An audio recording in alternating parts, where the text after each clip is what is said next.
So you all, Devin Haney just defeated Regis Prograis by unanimous decision, a dominant 12 rounds of boxing in the Chase Center in San Francisco, California. Sees Devin Haney get it done.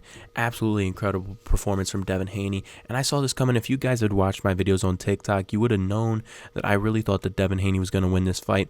Obviously, Regis Prograis is an amazing fighter. He was a great champion, but that last fight really threw me off of the train for Regis Prograis. Obviously, that fight was sort of a tailor-made matchup for him there in Louisiana, and he wasn't able to perform like I thought he should.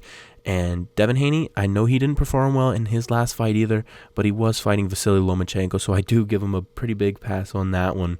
I think he's a great fighter, and that fight is so confusing. Lomachenko is such a great fighter. It's such a confusing matchup for anybody, and I think that he beats most guys at lightweight. I just think that fight is particularly confusing, and I said at the time, I think that Lomachenko beats Tank Davis. It's just because his style, it is a very similar style sort of to Devin Haney. He's almost a southpaw Devin Haney, right? He's got that the style that is very similar to Devin Haney, and that style is nearly unbeatable, and there's only certain guys that can beat it, and I don't think that there's many guys that can beat that Devin Haney sort of Vasily Lomachenko slick defensive fighter. And if you look at Devin Haney's last wins, they are decisions, right? He hasn't KO'd a guy since, I think, 2019, but if you look at it, man, Regis Prograis, that's a champion, and he was able to go in there and make it look easy. Before that, Vasily Lomachenko, an all-time great, a pretty legend. You know what I mean? He has such a big amateur career in Ukraine. Absolutely fantastic boxer. Had a lot of hype. I know he's a little bit older now, but still, Devin Haney was able to win that fight. And, I know a lot of people thought he lost, but it was still close enough that he could have gotten the win. And in that fact, it's not a robbery. If you look before that, the George Kambosos fights, those were two fights that he got clowned by a lot of people for sort of dominating. Still don't understand that one to this day. He went to Australia twice, defeated George Kambosos twice, both times dominant. Never had a moment of doubt in my mind or a little bit of scaredness that I was like, oh, Devin Haney might not win. Every single time he won, and they were all dominant. And it's sort of this style that he uses that it's hard to beat. And before that, Joseph Diaz, Jorge Linares, Yuri Ericus Gamboa. So, I mean, his resume is building up. It's building up nicely. 31 wins, 15 knockouts. Obviously not a great knockout KO percentage, but still. I mean, this was dominance. He got a knockdown in round 3, stung Regis badly in round 6, too, had him wobbled, and I thought that might be the end of the fight. But still, I said Devin Haney by decision. That's what I thought was going to happen, and that is what ended up happening. Devin Haney's style is just so underrated. It's just super defensive, it's measured, it's calm, it's collected, but it's all effective. And he sits back, he waits for you. Nobody's rushing in on him or else you get KO'd, because that's what happens. It tends to happen. A lot of people say, oh, why doesn't he KO guys? It's sort of the Israel Adesanya thing with he doesn't really KO guys that don't come forward, and guys that do come forward do end up getting stung, like Regis did tonight, and like Israel Adesanya has done to people in the past.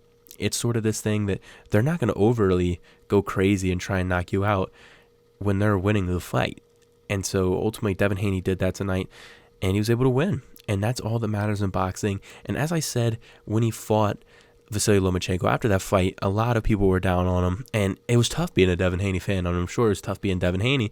But all I said and my recommendation was that Devin Haney just needed to win another fight. Because fighters and fight fans, they have a short memory, and once you get that win back, nobody's going to care about what happened in the past, the last fight.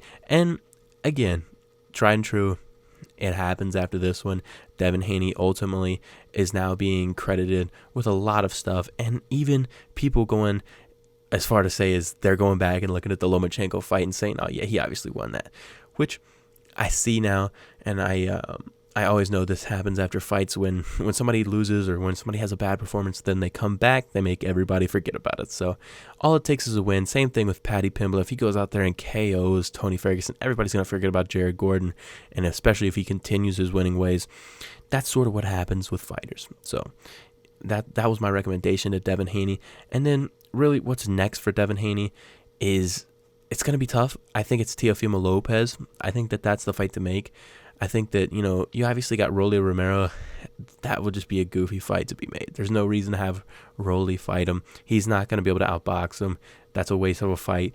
Do the Teofimo Lopez matchup, or Tank Davis. I think that those are the two fights that make sense to me. Two big money fights. But Lopez, I like that fight more because that's a legacy fight. I think the winner of that fight is going to have a legacy in boxing that's sort of unmatched in the recent eras of boxing. So, yeah, that's the one I'd like to see. Teofimo Lopez versus Devin Haney. I think that's the fight to make. But I see Devin Haney winning, and this brings me back to my final point about Devin Haney, is that his style is super hard to beat. And there's only a few guys that can beat that style. It's defensive. He's not going to overextend himself. He's going to hit you. You're not going to be able to hit him. It's hard to beat. Tank Davis, it would be an interesting fight, but he could not hit Devin Haney, in my opinion. That's just my personal opinion. I just don't think he gets it done. I don't think he's able to hit Devin Haney. And if he does hit him, that's the interesting part. And that's the reason I do want to see that fight. And that's the reason everybody wants to see that fight. But I don't think it's a great chance, and I don't think it's a high likelihood. And I would favor Devin Haney about 70-30 in that fight. And again, after the Lomachenko fight, everybody's saying how cooked Devin Haney was, that he wasn't a great boxer. And then now everybody's back on the Devin Haney train. But there's not a lot of guys. Again, there's not a lot of guys that can beat that style. It's a very distinct style, and Devin Haney has a great style. And I think he's as close as unbeatable as you can get in boxing. There's a lot of matchups that I think people could beat guys, but Devin Haney has one of the most unbeatable fight styles. I think that only a certain style, you have to be a slicker boxer than him, which is extremely hard to do. But yeah, those are my thoughts on Devin Haney versus Regis Prograis. What were your guys' thoughts on that? Please let me know. Put it in the comments below what you guys thought. Make sure that you like and subscribe to the channel. We're always doing boxing stuff and MMA stuff on this channel. Want to continue to do more. We're branching out. Follow John Mundy on TikTok. By the way, link is in the description below. I post a lot more on there, so stay up to date on my TikTok. Anyways, guys, thanks for watching. Peace out.